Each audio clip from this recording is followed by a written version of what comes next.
Hi friends, welcome to Easyrecipes. இன்னைக்கு நாம சுவையான வாழைப்பூ வடை எப்படி பண்றதுன்னு பார்க்க போறோம். முதல்ல வாழைப்பூவை நல்லா எடுத்து ஆஞ்சு அரிஞ்சு வச்சுக்கோங்க. அதுக்கப்புறம் வெங்காயம், புதினா, கருவேப்பிலை இதெல்லாம் கட் பண்ணி வச்சுக்கோங்க. கடலைப்பருப்பை ஒரு 2-3 மணி நேரத்துக்கு முன்னாடியே ஊற வச்சுக்கோங்க. 4 மணி நேரம் வரைக்கும் கடலைப்பருப்பு ஊறிச்சுன்னா ரொம்ப சாஃப்டாக இருக்கும், சீக்கிரமே மிக்சியில் அடிபட்டுரும். மிளகா, காஞ்ச மிளகா உங்கள் காரத்துக்கு ஏற்ற மாதிரி நீங்கள் வடையில் போட்டுக்கலாம். 6லேருந்து 7 மிளகா வரைக்கும் எடுத்திருக்கேன். இப்போ மிக்சி ஜாரில் உப்போட காஞ்ச மிளகாயை அடிச்சுக்கோங்க. நீங்கள் வெறும் மிளகாயோட உப்பு சேர்த்து அடிச்சிங்கன்னா சீக்கிரமாக அடிபடும். இப்போ மிளகா சேர்த்ததுக்கு அப்புறமா கடலைப்பருப்பையும் அதில் சேர்த்து 1-2 நம்ம மசால் வடைக்கு அரைப்போம்ல, அது மாதிரி அரைச்சி வச்சுக்கோங்க. இப்போ அரைச்சி வச்சுருக்கிறதுல நம்ம அந்த வெங்காயம், புதினா இதெல்லாம் வச்சுருந்தோம்ல, இதை கூட டைரெக்டாக போட்டு நீங்கள் பிசைஞ்சுக்கோங்க. ஒரு பேனில் ஆயில் கொஞ்சமாக ஊற்றிட்டு அதை சூடாகிற வரைக்கும் வெயிட் பண்ணுங்கள்.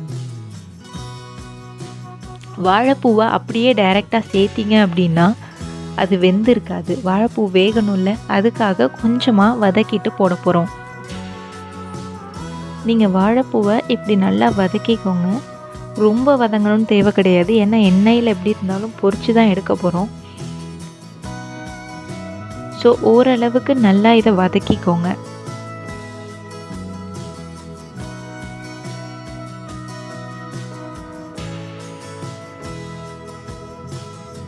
இது இப்போ நல்லா வதங்கி வந்துட்டு பார்த்தீங்களா? இது வதங்கி வந்ததுக்கு அப்புறமா நாம் இப்போது அந்த வறுத்த வாழைப்பூவை டைரெக்டாக நம்ம கலந்து வச்சுருக்க வடை மாவில் ஆட் பண்ணிக்கோங்க.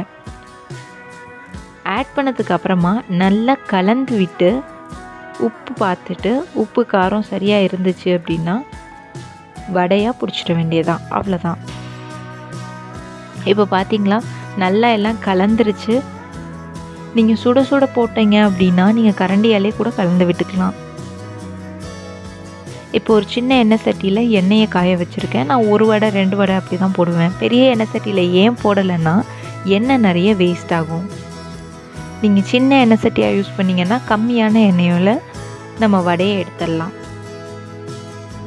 இப்போ பார்த்தீங்கல்ல, மாவை உருண்டையாக உருட்டிக்கிட்டு நம்ம நார்மலாக ஒரு உருண்டை பிடிப்போம்ல பூரிக்கு, அது மாதிரி கூட பிடிச்சிட்டு உள்ளங்கையில் வச்சு லைட்டாக அழுத்தினீங்கன்னா நம்ம நார்மலாக மசால் வடை எப்படி பண்ணுறோமோ அப்படியே தான் வரும்.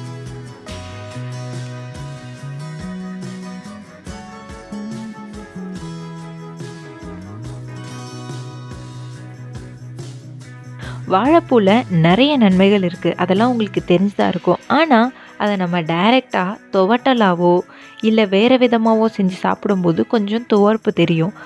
ஆனால் இப்போ வாழைப்பூ வடையாக செஞ்சு சாப்பிட்டீங்கன்னு வச்சுக்கோங்களேன், சூப்பராக இருக்கும். பார்த்தீங்களா, கலர் மாறுற வரைக்கும் ஒரு சைடில் வைங்க. கலர் மாறினதுக்கப்புறம் இன்னொரு சைடுக்கு அதை திருப்பி போட்டுட்டு இந்த மாதிரி ஒரு கோல்டன் ப்ரௌன் கலருக்கு வந்தோடனே வடையை வெளியில் எடுத்துருங்க.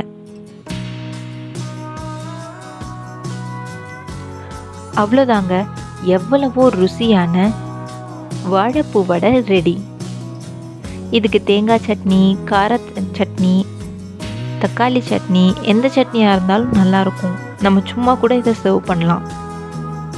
ஈவினிங் டைமில் குழந்தைங்களுக்கு ஸ்நாக்ஸாக கூட கொடுக்கலாம். இதை ஒரு தடவை வீட்டில் ட்ரை பண்ணி பார்த்துட்டு எப்படி இருக்குன்னு எங்களுக்கு கீழே கமெண்ட்டில் சொல்லுங்கள். இந்த வீடியோ உங்களுக்கு பிடிச்சிருந்துச்சுன்னா இதே மாதிரியே நிறைய ரெசிபி வீடியோஸ் நீங்கள் பார்க்கணுன்னா இந்த சேனலுக்கு மறக்காமல் சப்ஸ்கிரைப் பண்ணுங்கள்.